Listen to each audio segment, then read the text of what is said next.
It's cold today, and the bees aren't very active. It's been a cold wind all day, but it's died down some, and it's a sunny day. And I had a request. Hang on, let me balance the camera. Sorry about the motion sickness here. I had a request to do some bang. Got your bang? Ready? So, let's review some bang. First of all, can you see? Can you hear? Eventually I'll get a mic. A wireless mic. So, you've got your bang. I'm going to stand close so I don't have to scream. And put it at about your navel. Put it about your navel. And push your hands, put it in the palms of your hands, and extend your fingers lightly forward as you push into your bang. And feel what happens. So the bang is a miraculous tool that helps join the body as a unified system. So put the bang again at your navel. So you're relaxed, you're in your basic stance. You can also do this sitting down, which is incredibly seated on a hard bottom stool or a bench without leaning back in it. It's incredibly informative and tells you a lot about what your pelvis does, a lot about what your spine does when you're seated. So that's something you can do too, and you could do that now if you like. But since I'm out in a cherry orchard, I don't have a chair, and I'm not going to sit on one of the beehives. So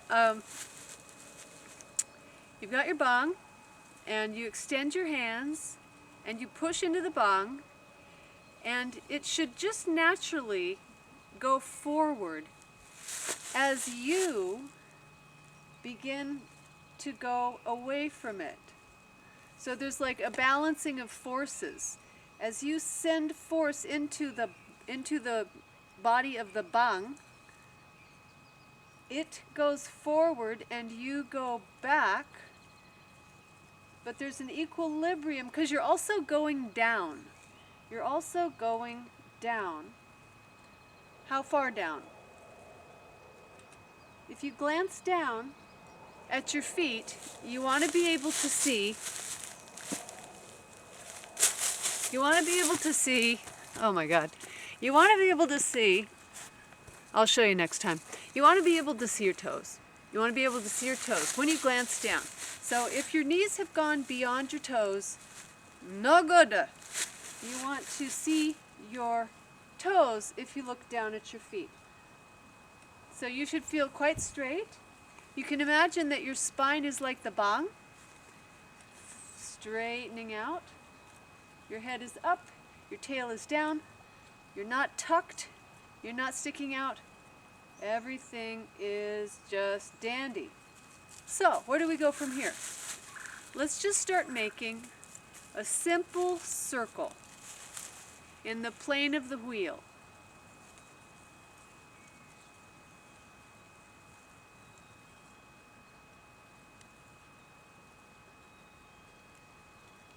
So your bang will come up to about your chest, and you may feel that your chest rises as your elbows are coming up as well.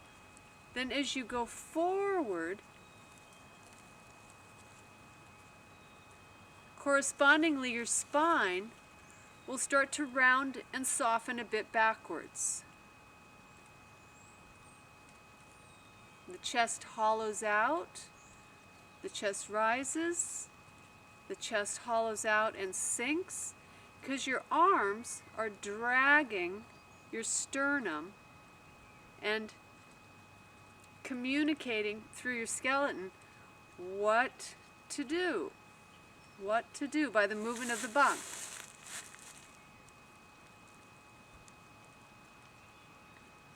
And you just breathe normally, so you can exhale and inhale and exhale. You could do the opposite. You could inhale and exhale here. So there's no specific way to breathe. There's also, you may notice, an up and down movement, so the knees are straightening and sinking, softening and bending.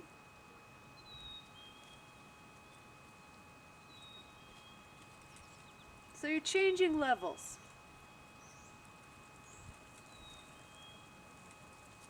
Let's reverse it.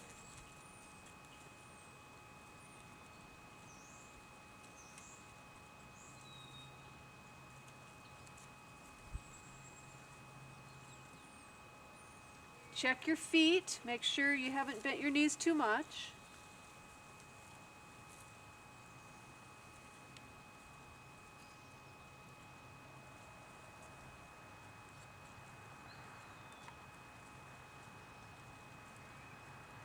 Where is the weight?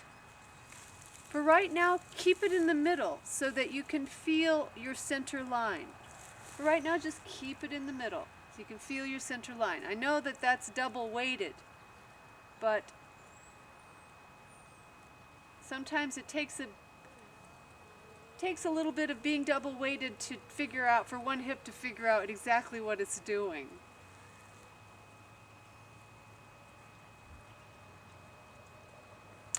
Now, what might this movement remind you of?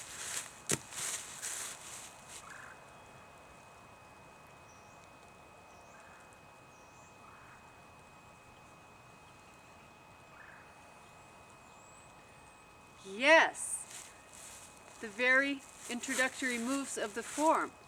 So the bong really helps, I think, the bong really helps to highlight what the body does. Besides just the arms making these nice, soft, and graceful circles, there is a circle going on inside of yourself, and I find that the bong really highlights that, highlights what the inner mechanism, the inner, I don't have a word for it, the inner movements of your inside, so your inside. So we've got the plane of the wheel that goes in both directions. To rest, you simply kind of bounce with your whole self, with your legs, and you're very loosely holding onto your bong, and see if you can get it to spin. See if you can get it to spin one way or the other without doing like this, That's kind of cheating. So how can you get your bong to turn around? It's not easy. You might get it one way, the other way is not that easy. If you're not sure your bong is turning, you can make a little mark on one place and see if it goes around. See how it goes around. So, and this unifies everything, sort of shakes everything out and unifies everything. So, what's another move we can do? Hold your bong like you're water skiing, and bring it into you and turn it so that one hand comes up, the other hand goes down, and the bong is vertical. And allow your wrist to bend. Allow your wrist to bend. Your shoulder stays down, and it just comes up. If you hold the bong too high, you don't want it in front of your mouth, about in front of your chest. About in front of your chest. So if the bong starts at your navel, you flip it and it turns. So just try that. You can also sink when you do that.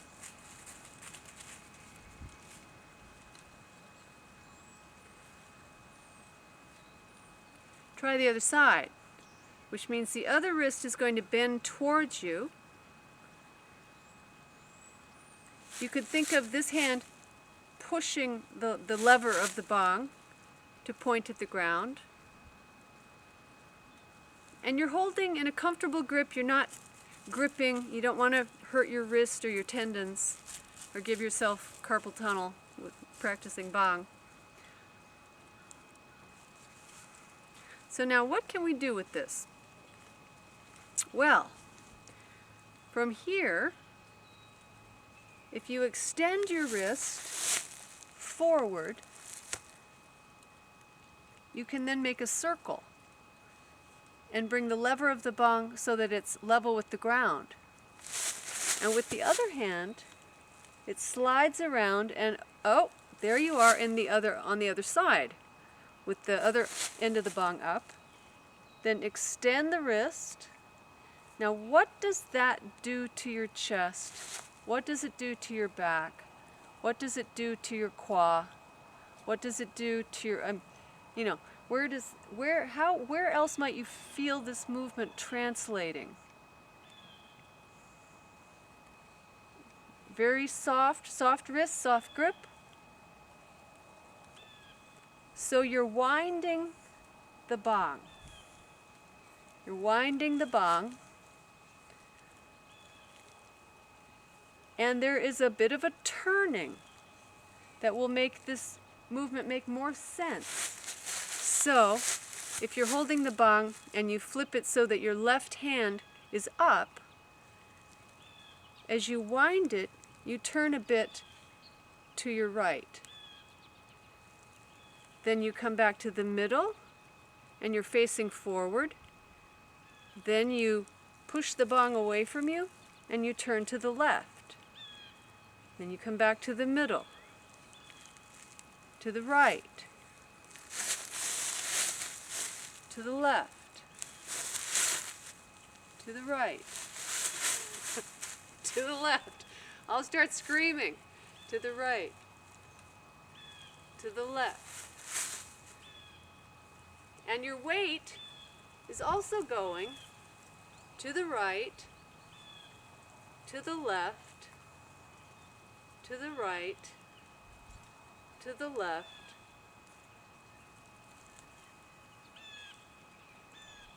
and feel where you just naturally feel or listen for. A lot of these things might not be apparent right away, but where do you feel a slight lifting and settling? Where do you feel that you grow taller, and where do you feel that you grow shorter? And where does that come from? These are just questions to help you search for your own answers.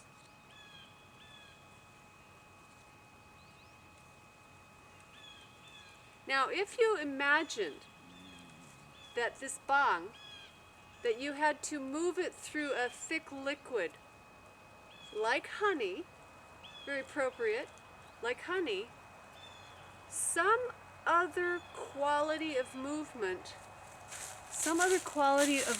comes out if you apply this imaginary vat of honey that you're having to move through. So, what comes out in you if you have to move through a thick liquid, like swimming in the vat of honey? So what happens in terms of your connection to the ground? What happens in your core? What happens in your core if you're pushing and pulling and pushing, pulling? You can change your focus from hand to hand. So you could just follow the hand that's going forward as being the dominant hand. Or what about paying attention to the other side of the circle? So you can move your mind to different places at different times of your circle.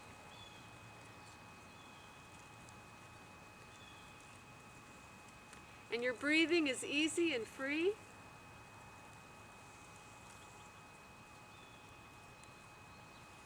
If you're sitting on a chair, it's interesting to notice what your pelvis does relative to the seat of the chair, how your weight transfers onto one's sits bone, and how your pelvis turns, and how you might be using the floor with one of your feet, if you're seated with your feet a bit apart.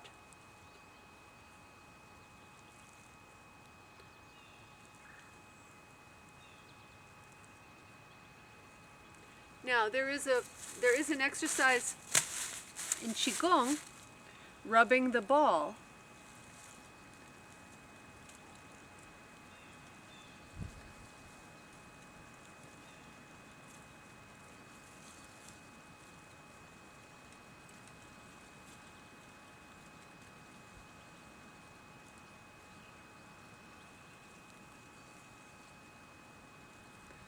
You can also reverse.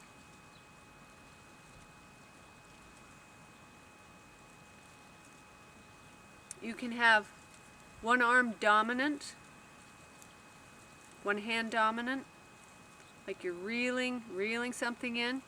You can change so the other hand or arm is dominant in your awareness.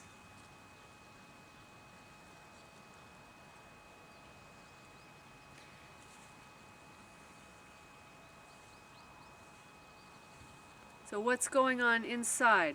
So the bong is such a beautiful tool for teaching or making you aware of and allowing you to fine-tune how you're using, how you're organizing your inner self. Rest.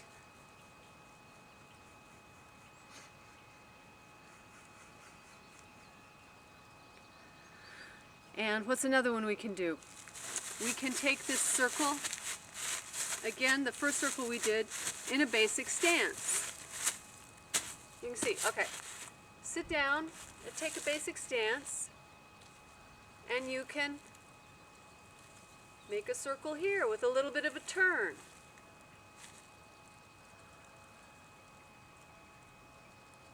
So you're pressing lightly, but enough to give you a connection that your body becomes more of a closed loop with the ground and the bong. You're a closed loop.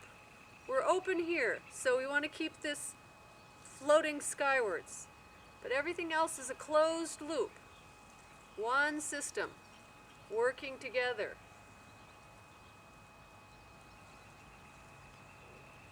And search for the most comfortable way.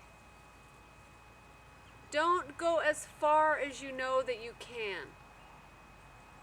Keep a little in reserve.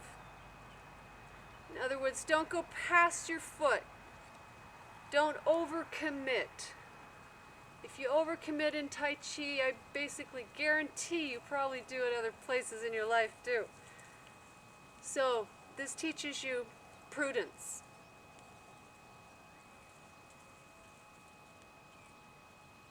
Conservation of energy. Reverse. So the bong is staying in front of your chest and your midline. The middle of the bong stays in front of your midline. But your midline can turn. Because remember, you're a ball. And the ball turns over two little balls inside your hip joints.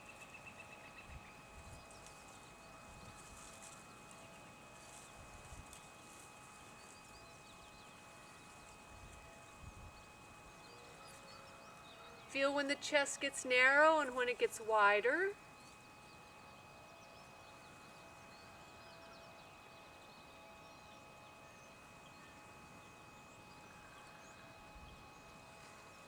Let's change legs.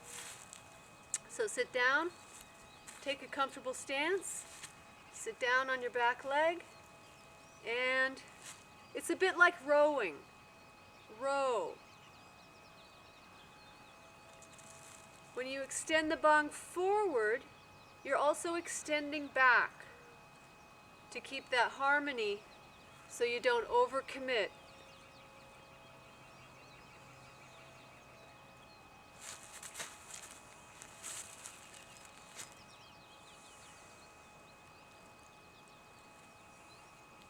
Drop yourself in the vat of honey.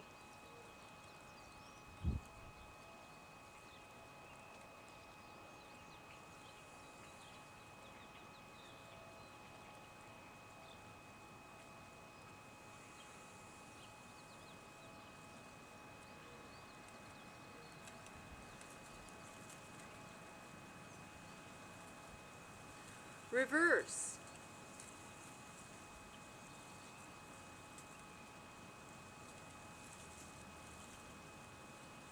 If you feel yourself pitching forward, imagine balancing a glass of water on top of your head.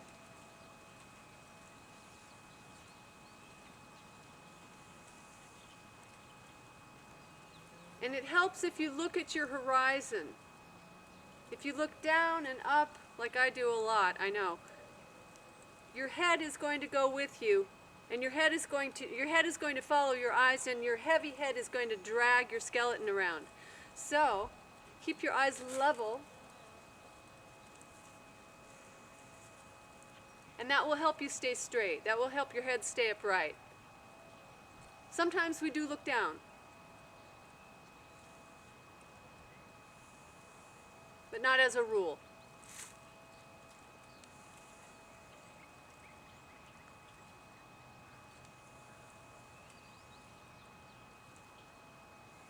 So we've gone both directions. Let's take a rest.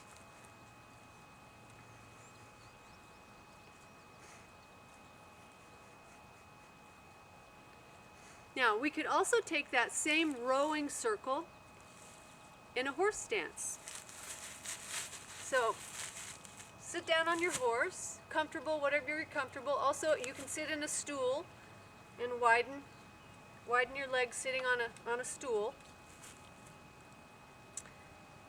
And keeping with the principle of keeping the middle of the bong in front of the middle of you, let's turn a little. Actually, let's turn a little bit first.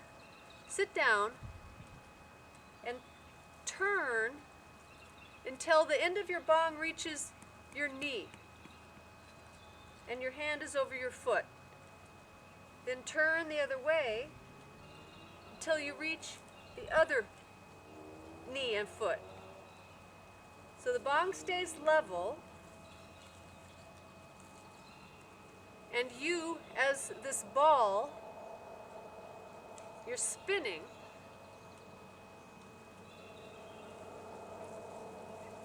but you're also rolling a bit to one side and the other, so the weight is shifting. You want to be comfortable.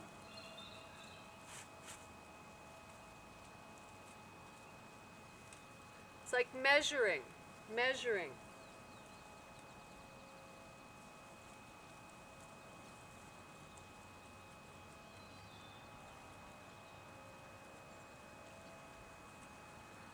So now we could row,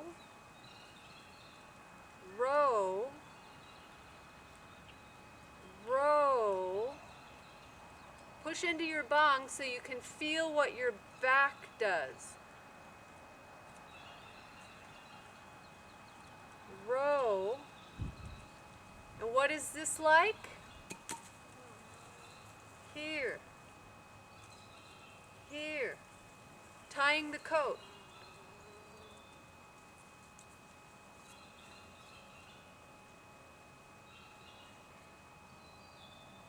Let's try the other side. Measure. Body straight. Soft eyes. Relax your jaw.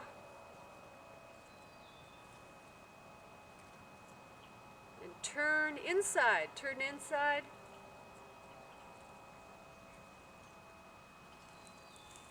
And then through the honey.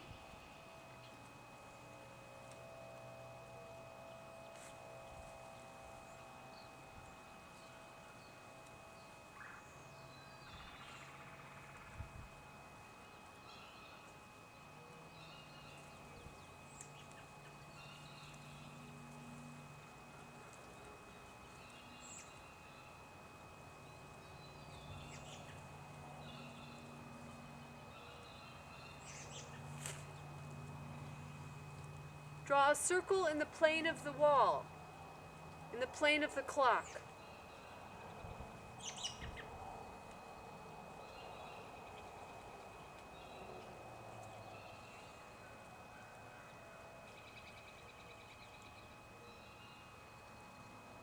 And really, it's really more true that this circle is this circle. So I correct myself. There's something about it here.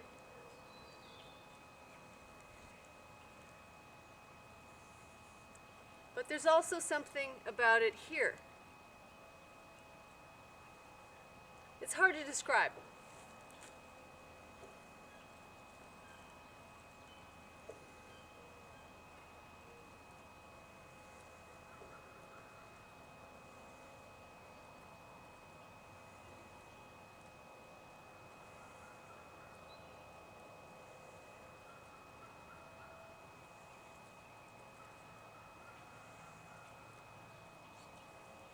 Okay, let's rest the legs.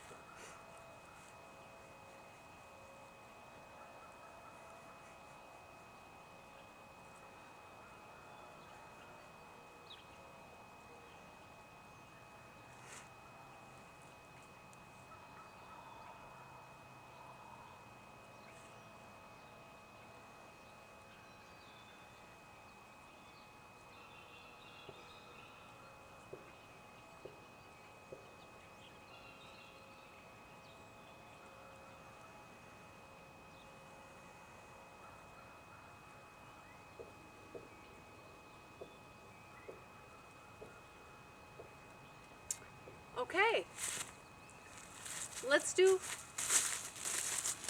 some form practice. That was a little bit of bong practice.